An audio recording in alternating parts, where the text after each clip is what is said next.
আসসালামু আলাইকুম এভরিওয়ান। সুখের ঠিকানা গল্পের 6 নম্বর পার্ট। তো চলো বেশি কথা না কইয়া গল্প শুরু করা যাক। নুসরাত বাগানে এসে দেখে ইমরান মাথা নিচু করে বসে বারবার হাত মুষ্টিবদ্ধ করছে।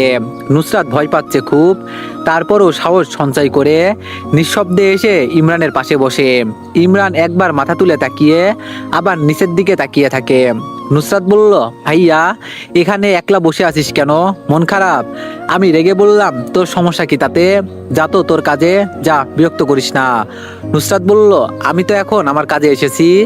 ইমরান কিছু বলছে না, চুপ করে আছে। নুসরাত বলল, ভাইয়া আমার সাথে রাগ করছিস কেন? আমি কি বলছি ওরে আমাকে কোলে নিতে, আর তুই ওর নাকটা ফাটিয়ে দেস নাই কেন? নুসরাতের কথা শুনে ইমরান রেগে যায়। সে নুসরাতের দিকে তাকিয়ে নুসরাতের চুলের মুঠি চেপে ধরে বলতে লাগলো, নুসরাত ওই কথা আবার মনে করিয়ে দিয়ে আমার মাথা গরম করিস না তো। তোর মতো গাধা মনে করস আমারে? তুই বোঝস না ও তোকে দেখার সাথে সাথে তোর পিছন ঘুরঘুর করছে, তোর সাথে ভাব জমানোর চেষ্টা করছে। আর তুই জানতি ডিয়ারটা দিলে ও তোকেই কোলে নিবে। তুই ইচ্ছে করেই ওকে ডিয়ারটা দিয়েছিস। কেন ওকে তোকে টাচ করার সুযোগটা দিয়ে দিলি? তুই ভাবলি না এর জন্য আমি তোর কি করতে পারি? ও তোকে কোলে নিয়েছে, এটা জাস্ট আমি নিতে পারতেছি না। বিয়েটা শেষ হোক, তারপর তোদের দুইটাকে আমি দেখে নিব। আমাকে কষ্ট দেওয়ার উপকার খুব ভালো করেই বুঝাবো। ইমরান নুসরাতের চুলের মুঠি শক্ত করে ধরায় নুসরাত ব্যথা পায়। নুসরাত বলে ওঠে, ভাইয়া ব্যথা পাচ্ছি। ইমরান নুসরাতকে ছেড়ে দিয়ে দোলনা থেকে উঠে চলে যাচ্ছে। নুসরাত তাড়াতাড়ি করে দোলনা থেকে উঠে দৌড়ে পিছন থেকে ইমরানকে দুই হাত দিয়ে শক্ত করে জড়িয়ে ধরে। নুসরাত বলল, ভাইয়া আমি সরি, আমাকে ক্ষমা করে দে। আমি তোকে এতটা হার্ট করতে চাইনি। তুই যা শাস্তি দিবি আমি তা মাথা পেতে নিব। তোর আমাকে যা ইচ্ছা তাই করতে মন চাই কর, তারপরও আমার সাথে রাগ করে থাকিস না, আমি সহ্য করতে পারবো না। নুসরাত প্রায় কেঁদে দিয়েছে। ইমরান নুসরাতের হাত ছুটিয়ে নুসরাতকে সামনে এনে দাঁড় করায়। আমি বললাম, ভেবে বলছিস তো তোর সাথে যা করতে মন চাই করতে পারবো? এখানে রাগ অভিমান চলুক, আসুন আমরা একটু চাচার কাছ থেকে ঘুরে আসি। ও আল্লাহ গো, কোমরটা ভাঙা গেল গো। ও চাচা, আপনি আর কোনো মানুষ খুঁজে পান না? সেই আমার উপরেই আপনারে উষ্টা খাইয়া পড়ে যাইতে হইব।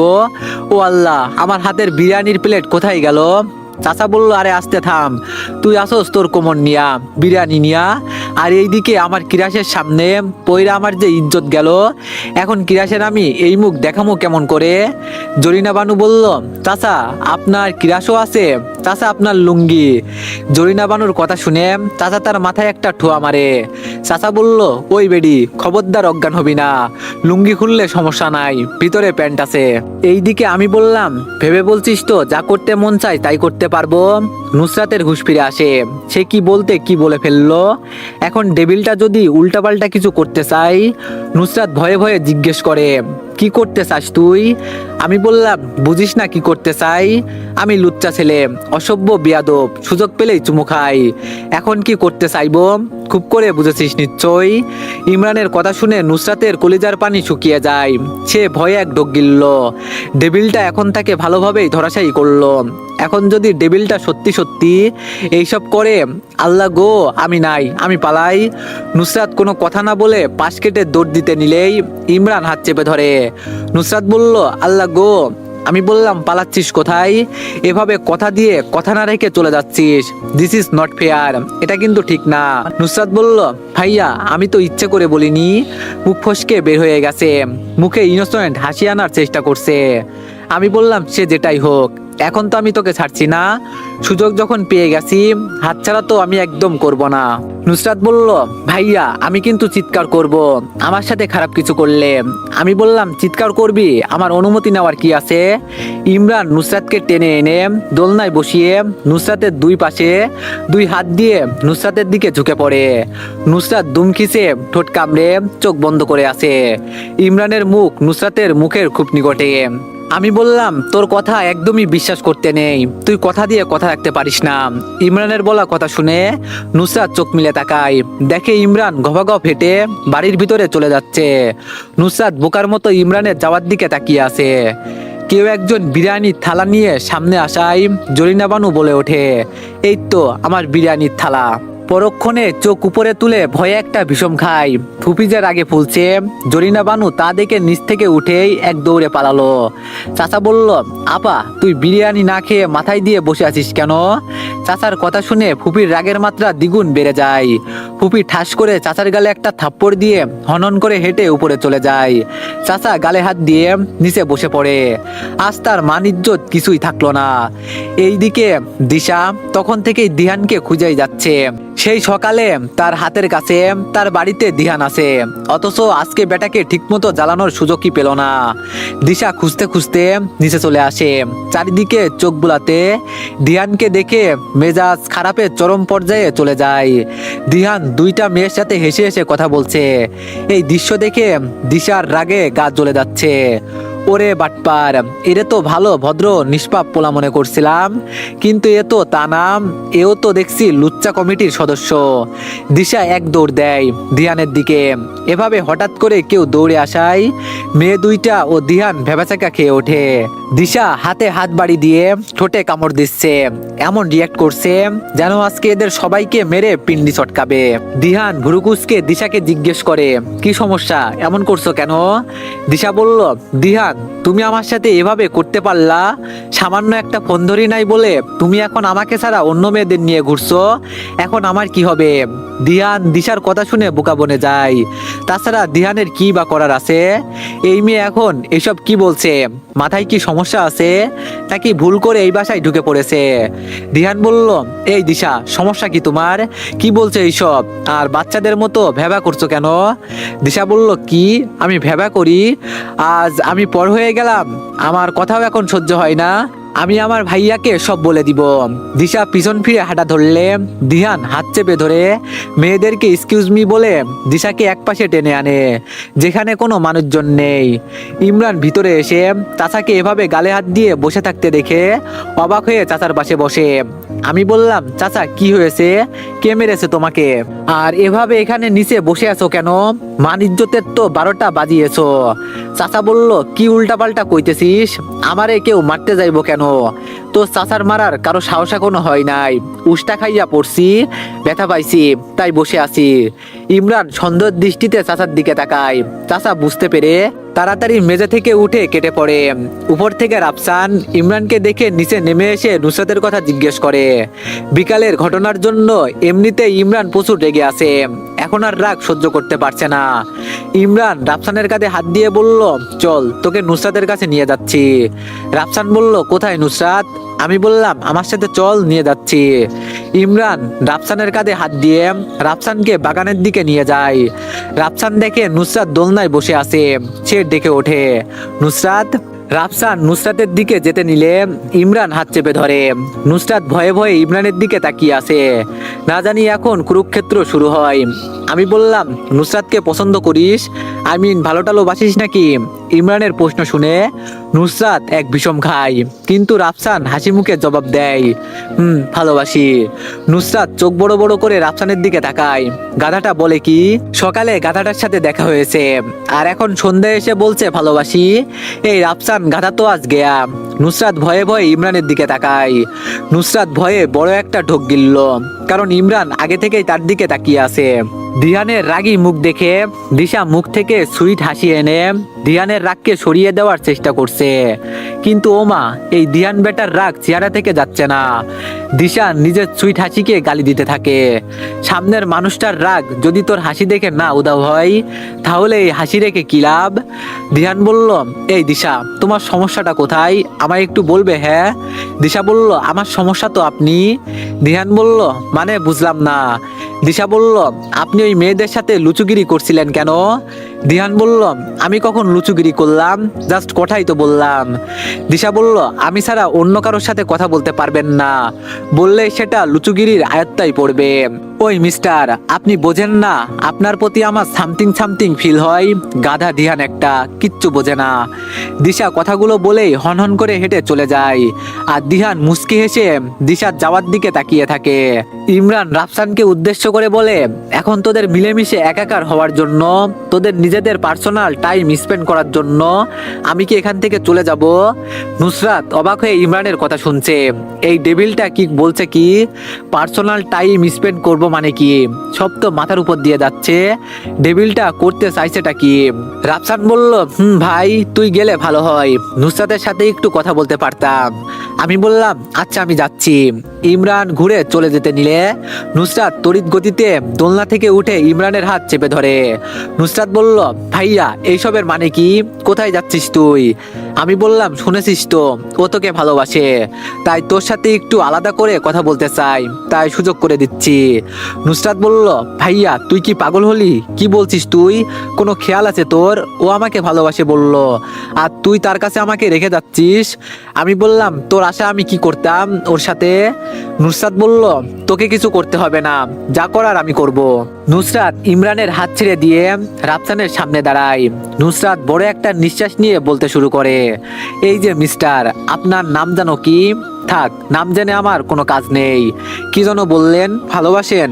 আপনি আমাকে ভালোবাসেন বলে দিলেই মনে করছেন আপনি আমার থেকে হ্যাঁসূচক রেজাল্ট পাবেন?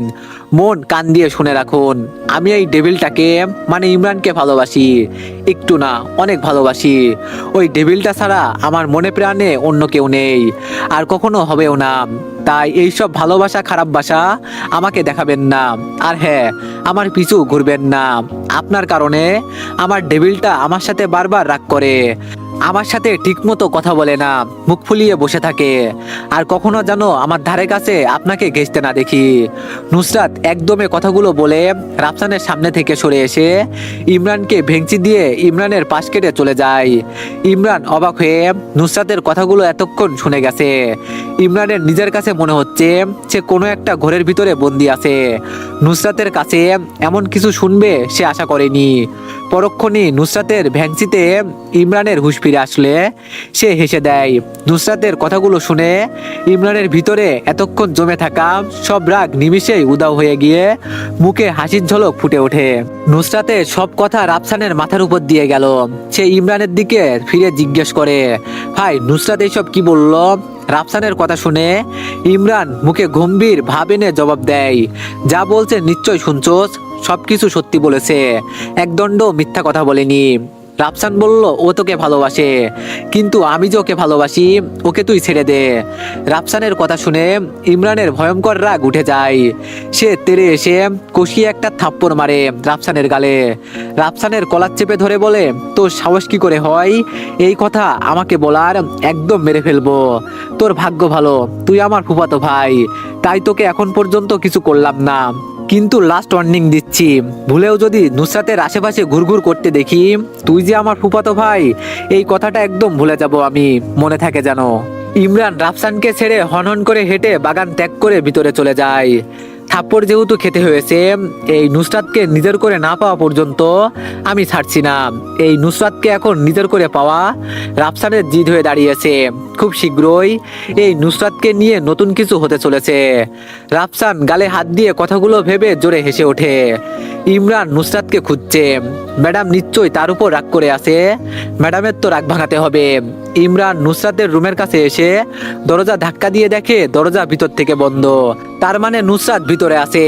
ইমরান দরজায় নক করে, কিন্তু ইমরান মুখে কথা বলে না। দরজা এবার জোরে ধাক্কা মারে। নুসরাত মুখে বিরক্ত নিয়ে দরজা খুলে তাকে ঝাড়ি দিতে প্রস্তুত নিলে দেখে তার ডেভিলটা দাঁড়িয়ে আছে। নুসরাত ইমরানকে দেখে অন্যদিকে ঘুরে যায়। নুসরাত বলল, কি চাই? নুসরাতের কাণ্ড দেখে ইমরানের অনেক হাসি পায়। ইমরান হাসি কন্ট্রোল করে জবাব দেয়, আমার নুসরাত রানীকে চাই, উনি কি এখানে আছে? নুসরাত বলল, না নাই, এখানে নুসরাত নামের আপনার কোনো রানী নেই, আপনি ভুল নাম্বারে ডায়াল করেছেন। চাচা রুমের পাশ দিয়ে যাচ্ছিল। এদের কথোপকথন শুনে চাচা হঠাৎ করে দাঁড়িয়ে যায়। তার ভাতিজা নুসরাতের সামনে দাঁড়িয়ে নুসরাতকে জিজ্ঞেস করছে নুসরাত রুমে আছে কিনা। আবার তার জবাবে নুসরাত জবাব দিচ্ছে রুমে নাকি নুসরাত নেই। চাচা হিসাব মিলাতে পারছে না। নুসরাত যদি না থাকে তো কি নুসরাতের ভূত দাঁড়িয়ে আছে? চাচা ধরে নিয়েছে তার ভাতিজা ভাতিজি দুজনে আজকে পাগলাগারদ থেকে পালিয়ে এসেছে। তা না হলে এমন পাগলের মতো বকবে কেন?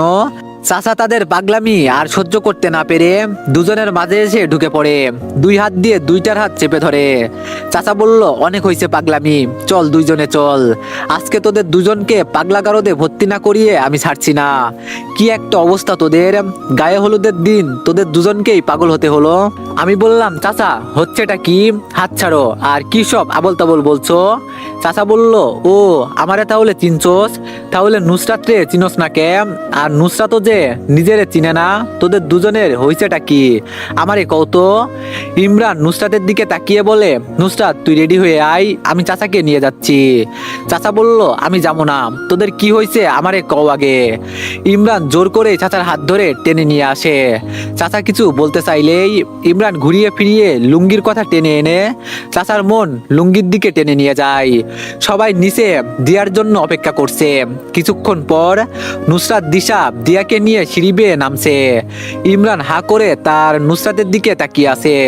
নুসরাত হলুদ শাড়ি পরেছে, হলুদ শাড়িতে নুসরাতকে একদম হলুদ পরি লাগছে। ইমরান তার হলুদ পরির দিক থেকে চোখ সরাতে পারছে না, এক দৃষ্টিতে তাকিয়ে আছে।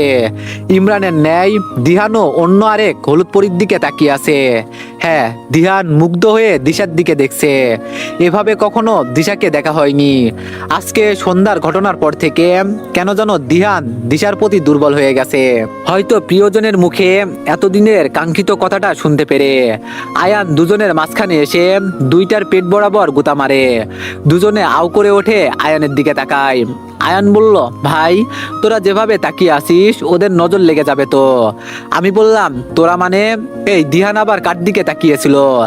ইমরান ভুরুকুসকে দিহানের দিকে তাকায়। দিহান তো ভয়ে শেষ, ভালোবাসাটা না হতেই বুঝি শেষ হয়ে যাবে। দিহান আয়নার মাথায় ঠুয়া মারে। দিহান বলল, শালা এভাবে বলছিস কেন? আমি দিয়া আপুকে তাকিয়ে দেখতে পারবো না? দিয়া আপুকে হলুদ শাড়িতে আজকে অনেক সুন্দর লাগছে, তাই দেখছি। দিহানের কথা শুনে আয়ানের প্রচুর হাসি পায়, কিন্তু সে নিজের হাসিটা নিজের মধ্যেই চেপে রাখে, বাইরে আসতে দেয় না। আয়ান বলল, শোন, দিশা আপু আমাদের আপু হয়, এভাবে তাকাতে হয় না, নজর লেগে যাবে। দিয়ান বলল, হ, তোর মতো শকুনের নজর আমার না যে নজর লেগে যাবে। দিয়াকে এনে স্টেজে বসানো হয়েছে, সবাই এগিয়ে আসছে দিয়াকে হলুদ লাগানোর জন্য। নুসরাত সরে আসে, নুসরাতের দুই নয়ন একজনকে খুঁজছে। নুসরাত আশেপাশে তাকাচ্ছে, এত মানুষের ভিড়ে কিভাবে দেখবে তার ডেভিলটা কোথায় আছে। হঠাৎ নুসরাতের মনে হয় কেউ একজন তার পিছনে এসে দাঁড়িয়েছে। নুসরাত সাথে সাথে পিছন ফিরে দেখে তার ডেভিলটা ভুরু উঁচু করে তাকিয়ে আছে। আমি বললাম, কাকে খোঁজা হচ্ছে শুনি? আমাকে নয়তো? ইমরানের কথা মনে হয় নুসরাতের কান অব্দি পৌঁছায়নি।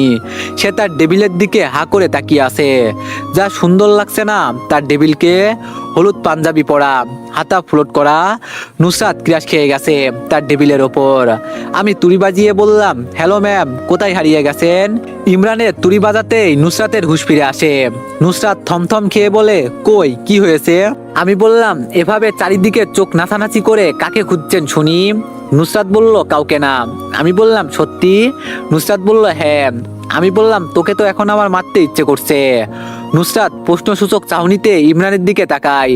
ইমরান বুঝতে পেরে বলে, তোকে না সাজতে বারণ করছিলাম? আমি ছাড়া অন্য কারোর জন্য সাজা তোর জন্য হারাম, এটা কি ভুলে গিয়েছিস? নুসরাত অন্যদিকে মুখ ঘুরিয়ে জবাব দেয়, তুইও তো সেজেছিস, সেটার কি হবে? ইমরান নুসরাতের কানে ফিসফিস করে বলে, আমি সাজতে পারবো, কিন্তু তুই পারবি না। এমনিতেও তোর উপর ছেলেরা নজর দেয়, তার উপর এমন সাজ দিলে তো ছেলেরা তোকে তুলে নিয়ে চলে যাবে। নুসরাত বলল, আমাকে তুলে নেওয়ার আগে তাদেরকে তোকে মোকাবেলা করতে হবে, আর আমি জানি তুই থাকতে আমাকে কেউ তুলে নিতে পারবে না। আমি বললাম, অনেক কনফিডেন্স। নুসরাত বলল, আমি বললাম, বাই দ্য ওয়ে, তোকে অনেক সুন্দর লাগছে, নতুন করে আবার প্রেমে পড়লাম। নুসরাত খুশি হয়ে ইমরানের দিকে ফিরে জবাব দেয়, সত্যি? আমি বললাম, সত্যি। আর এইসব সাজসজ্জা যেন শুধু আমার জন্যই হয়। নুসরাত বলল, শুধু তোর জন্য। এমন সময় ডাক আসে দিয়াকে হলুদ লাগানোর জন্য। নুসরাত ইমরান দুজনে দিয়ার সারা মুখে হলুদ লাগিয়ে দেয়। নুসরাত হুট করেই হলুদ নিয়ে ইমরানের মুখে মাখিয়ে হাসতে থাকে। নুসরাতের কাণ্ড দেখে ইমরান অবাক হলেও অন্যরা হেসে দেয়। ইমরান আস্তে করে নুসরাতের উদ্দেশ্য করে বলে, তোকে পরে দেখে নিব। নুসরাত প্রতি উত্তরে ইমরানকে একটা ভেংচি উপহার দেয়। হলুদের ফাংশন শেষ হওয়ার পর ছেলেমেয়েরা ডান্স করার সিদ্ধান্ত নেয়। ছেলেরা এক গ্রুপ, মেয়েরা আরেক গ্রুপ। বিচারকের আসনে চাচা চাচিকে বসানো হয়েছে। ছেলেদের পক্ষ থেকে প্রথমে যায় আয়ান, আয়ানের শেষ হলে মেয়েদের পক্ষ থেকে যায় দিশা। এভাবে এক এক করে সবার ডান্স শেষ হলে এবার বিজয়ী ঘোষণা করার পালা। কিন্তু এখানে শুরু হয় চাচা চাচির ঝামেলা।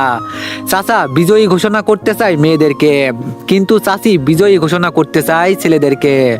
এই নিয়ে চাচা চাচির মধ্যে তুমুল ঝগড়া শুরু হয়ে যায়। আর আজকে চাচা সবাইকে অবাক করে দিয়ে চাচির ভয় না পেয়ে তার সাথে ঝগড়া শুরু করে দিয়েছে। সবাই যখন ঝগড়া করতে ব্যস্ত, এমন সময় সবার আড়ালে ইমরান নুসরাতকে নিয়ে নিজের রুমে চলে যায় আর দরজা বন্ধ করে দেয়। নুসরাত বলল, ভাইয়া আমাকে রুমে আনলি কেন? আমি বললাম শাস্তি দেওয়ার জন্য। তখন আমার গায়ে হলুদ লাগানোর জন্য তোকে শাস্তি পেতে হবে। নুসরাত বলল, ভাইয়া আমি তো তখন দুষ্টামি করে লাগিয়েছি, সরি, এবারের মতো মাফ করে দে না। ইমরান নিজের বাম হাত সামনে আনে। ইমরানের হাতে হলুদ দেখে নুসরাত ভ্রুকুসকে বলে, তুইও আমাকে হলুদ লাগিয়ে দিবি? ইমরান নিজের হাতে থাকা হলুদটুকু নিজের দুই গালে লাগিয়ে নেয়। তারপর নুসরাতের দিকে এগিয়ে আসে। ইমরানের এমন কাজে নুসরাত হা হয়ে যায়। সে ইমরানকে তার দিকে এগিয়ে আসতে দেখে পিছনে হাঁটতে থাকে। এমন সময় নুসরাতের পিঠ দেয়ালে লেগে যায়। ইমরান নুসরাতের দুই পাশে দেয়ালে হাত রেখে নুসরাতের দিকে ঝুঁকে আসে। নুসরাত বলল, ভাইয়া কি করছিস? আমি বললাম চুপ। ইমরান নুসরাতের ঠোঁটে আঙ্গুল দিয়ে চুপ করিয়ে দেয়। তারপর নিজের গাল নুসরাতের গালের সাথে ঘষা দেয়। নুসরাতের শরীরে বিদ্যুতের শক লাগার মতো কারেন্ট দৌড়াতে থাকে। পুরো দেহ শিহরিত হয়ে ওঠে। নুসরাত চোখ বন্ধ করে ফেলে তার ডেভিলের স্পর্শ পেয়ে। ইমরান তার গালে থাকা হলুদটুকু নুসরাতের দুই গালে লাগিয়ে দেয়।